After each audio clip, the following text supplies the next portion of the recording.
विशेष सहाय्य योजनेच्या दिव्यांग लाभार्थ्यांसाठी निधी वितरित करण्याबाबत राज्य सरकारच्या माध्यमातून एक महत्त्वपूर्ण शासन निर्णय घेण्यात आलेला आहे।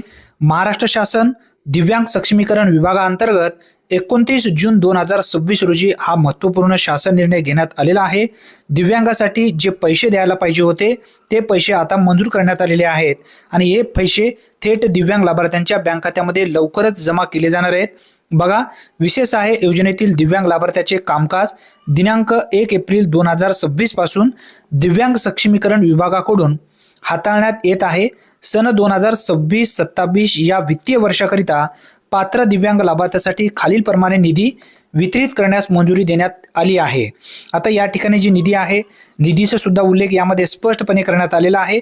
यामध्ये संजय गांधी दिव्यांग निराधार अनुदान योजना, याचबरोबर श्रावण बाळ दिव्यांग योजना जी आहे, यामध्ये जे लाभार्थी आहेत अशा लाभार्थ्यातील बँक खात्यामध्ये जे लाभार्थी पात्र आहेत अशा लाभार्थ्यांच्या बँक खात्यामध्ये हे पैसे वितरित केले जाणार आहेत।